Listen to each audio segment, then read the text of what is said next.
The controversial multi-million rand SAPS Medicare24 tender has featured prominently in the testimony of alleged crime kingpin Vusimuzi Matlala.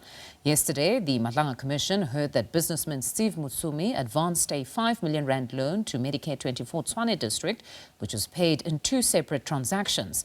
The Commission also heard that Matlala attempted to secure a further 20 million rand from Motsumi to support the company's operations. For more on this, we cross to SABC News anchor Ayanda Nyathi alongside senior reporter Canny Maphanga, both at the Bridget Mabandla Justice College. A very good morning to you, Ayanda. So at least yesterday, it seems there was something that they could extract out of Matlala.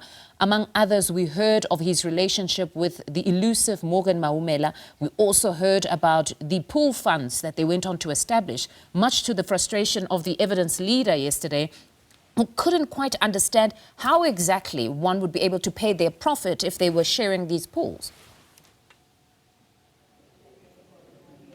Indeed, it took some time to actually wrap their head around how that operation, so to speak, Mfundo, ultimately worked. But if we cast our memory back to when these allegations were first leveled by KZN Top Cop and Nhlanhla Mkhwanazi, we were told of some kind of network of criminality.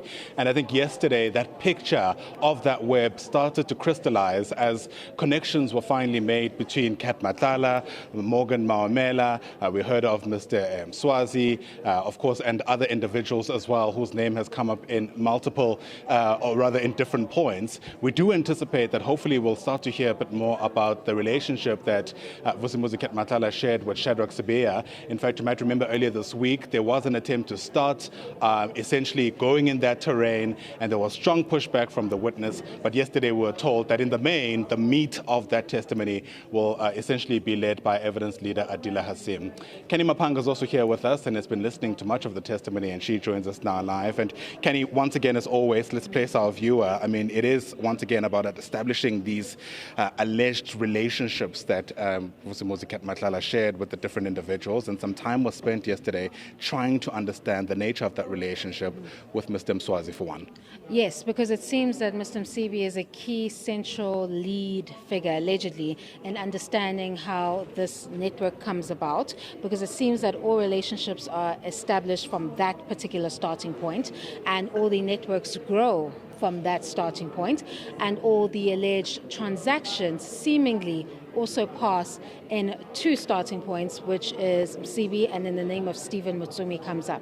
So it's in that those clues, let's put it that way, that you are getting closer and closer to those question marks that were left bare by Lieutenant General Dumsani Khumalo when he first laid out how these alleged cartels allegedly infiltrate the criminal justice system, and what benefits are offered through that alleged infiltration, and how they can have legitimate business, and the key business being security, which then allows them to enter into other alleged criminal elements such as drug trafficking, and then how also tenders play a critical role in funding the entire operation, and why you see all those alleged suspicious transactions that keep going from different key interested persons before the Madlanga Commission, and it's the same names that you keep recycling in each theme.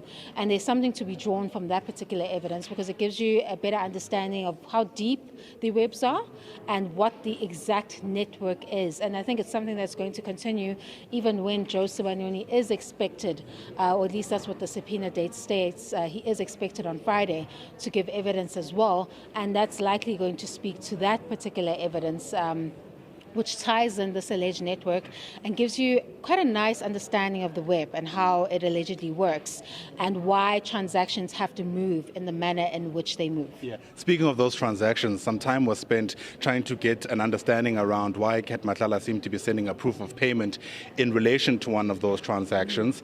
Help us, again, place why that was important and why the Commission spent so much time on it, because Matlala insisted that he can't remember what that whole transaction was about. He had to have remembered what that transaction was about, because it came from Morgan Maumela, an alleged tender kingpin. We also see that name also feature in his first payment of the SAPS Medicare contract. He sends it to Suleiman Karim. Then Suleiman Karim takes a portion of what he has received and sends it to Morgan Maumela. That's an established network already. And then you see Vusimuzi Matlala taking a payment notification from a Morgan Maumela to that Agripi Khoza entity. Right. And he takes that particular proof of payment and sends it to Mswazi. Now, in the context in which you see the late Jathan Mswazi Msibi in these conversations, it means that whatever was taking place in that transaction was of key interest to that alleged lead of the network, because I think the way in which the conversations and the transactions and the patterns that emerge from Mswazi's chat is quite obviously at the head of the hierarchy if you were to create a system of how this network allegedly operates. And it seems that there always is this need to not only report back, but to send monies back to where they are intended to go. And that clue is giving you how these alleged transactions work and how these alleged tenders may be allegedly distributed. And that would give sense to why someone would be in a business giving off services, and when they receive their first payment, mind you, Matlala at that time was struggling with purchase orders, so he would have needed those funds. But instead of utilizing that to better his performance, he sends money back to Suleiman Karim, and Suleiman Karim sends a portion back to Morgan Mamela. That's at the heart of the suspicious money flows, if we could put it that way. Of course, the Commission won't hear from Suleiman Karim, who I think is better placed to discuss these transactions, but seemingly through the Mswazi chat, you're starting to get an understanding of the alleged patterns and what they tell you about this alleged web.